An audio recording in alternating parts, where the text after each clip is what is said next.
এবারের 21শে জুলাই কলকাতার রাজপথে হয়ে গেল তৃণমূলের জোড়া সভা। একদিকে ঋতব্রতদের নতুন তৃণমূলের সভা, আর তার ঠিক নাগালের মধ্যেই মমতা বন্দ্যোপাধ্যায়ের আদি তৃণমূলের সভা।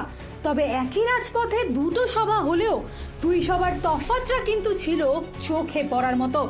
একটা জিনিস পরিষ্কার, হেভিওয়েট নেতাদের ভিড় ঋতব্রতদের শিবিরে হলেও কর্মী সমর্থকদের আসল উন্মাদনা আর ভিড়ে কিন্তু আজও এগিয়েছিল সেই মমতা বন্দ্যোপাধ্যায়। একদিকে ঋতব্রতদের নতুন শিবির, মমতার একসময়ের সবচেয়ে কাছের সব হেভিওয়েট মুখ ফিরাদ হাকিম, মদন মিত্র, চন্দ্রিমা ভট্টাচার্য, অরূপ বিশ্বাসদের মতো প্রথম সারির নেতারা আজ ভিড়ে ছিল সেই মঞ্চেই। কিন্তু ওই শিবিরে সভাস্থলে দেখা যায় সারি সারি সাজানো ফাঁকা চেয়ার। নেতা হয়তো অনেক, কিন্তু শোনার লোক কোথায়? দেখে মনে হচ্ছিল ভাষণগুলো মানুষের বদলে ফাঁকা চেয়ারগুলোই শুনছে। অন্যদিকে মমতার সভা, সেখানে হয়তো অত সাজানো চেয়ার ছিল না, কিন্তু ছিল উপচে পড়া জনসমুদ্র।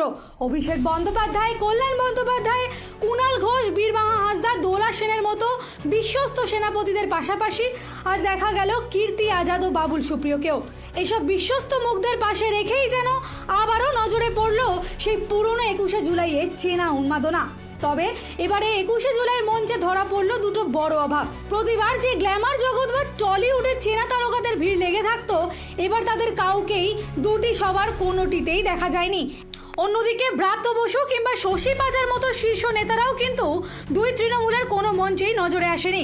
তারা সত্যিই অনুপস্থিত ছিলেন নাকি ফাঁক তালে এসে ঘুরে গিয়েছেন তা যদিও জানা যায়নি। তবে আপনার কি বুকে জ্বালা অনুভব হচ্ছে বা পেটের উপরের অংশে ব্যথা থাকছে, অ্যাসিডিটি, ব্লোটিং, প্রচন্ড ঢেকুর ওঠা বা খাবার পরেও পেট ভর্তি ভর্তি থাকা, এই সমস্যাগুলো দেখা দিচ্ছে? আপনারা হয়তো ভাবছেন আমি ডাক্তার হয়ে হঠাৎ পেটের কথা কেন বলছি। নমস্কার, আমি doctor Baishali Bhattacharya, consultant at বিভাসিটি মাল্টি স্পেশালিটি হসপিটাল, মধ্যমগ্রাম। অনেক সময় দেখা যায় যে খিদে পরিমাণ কমে যাচ্ছে, বমি বমি ভাব দেখা দিচ্ছে বা অনেক সময় বমিও হচ্ছে। এই সমস্যাগুলো কিন্তু সব পেটের থেকেই তৈরি হয় না। আপনারা অনেকেই জানেন না যে হেলিকোব্যাকটেরিয়া পাইলোরি নামে এক ধরনের ব্যাকটেরিয়া আছে যারা এই সমস্যাগুলো সৃষ্টি করতে পারে। শুনলে অবাক হবেন, এই হেলিকোব্যাকটেরিয়া পাইলোরি কিন্তু মুখগহ্বরেও অবস্থান করে। মাড়ির সংক্রমণ, মাড়ি থেকে রক্ত পড়া, দাঁতে প্লাক জমা বা মুখ অপরিচ্ছন্ন অপরিষ্কার থাকলে কিন্তু এই হেলিকোব্যাকটেরিয়া পাইলোরি খুব সহজেই মুখগহ্বরে অবস্থান করতে পারে। তাই মুখের ভিতর যদি কোনো রকম কোনো সংক্রমণ থাকে বা মাড়ির সমস্যা থাকে, সেগুলোকে ফেলে না রেখে এগুলো চিকিৎসা করানো উচিত, নালে ভবিষ্যতে আরো বড় অনেক সমস্যার সৃষ্টি হতে পারে। সেই জন্য বিভাসিটি মাল্টি স্পেশালিটি হসপিটাল আপনাদের জন্য স্বল্প খরচে এনে দিয়েছে ডেন্টাল কনসালটেশন এবং ডেন্টাল স্ক্রিনিং। আপনারা শীঘ্রই অ্যাপয়েন্টমেন্ট বুক করান এবং বিভাসিটি মাল্টি স্পেশালিটি হসপিটালে এসে আপনাদের দাঁত ও মাড়ির স্বাস্থ্যের পরীক্ষা করান, চিকিৎসা করান, কারণ একটা সুস্থ পেট একটা সুস্থ মুখগহ্বর থেকেই তৈরি হতে পারে। নমস্কার। ছাপিয়ে কর্মী সমর্থকদের উপচে পড়া ভিড় সামলাতেই কাল ঘাম ছুটেছে মমতা শিবিরে।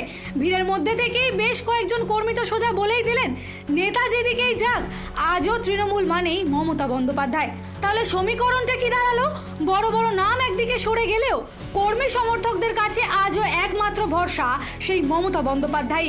এবারের 21শে জুলাইয়ের মঞ্চ আবারও সেটাই প্রমাণ করে দিল, তা বলার অপেক্ষা রাখে না। দিশা দাসের report, headlines, Kolkata. Ma, there's this new Bengali matrimonial website, BABandhan.in. It's safe, verified, and just for us. Really? देर न करें, आज ही रजिस्टर करें।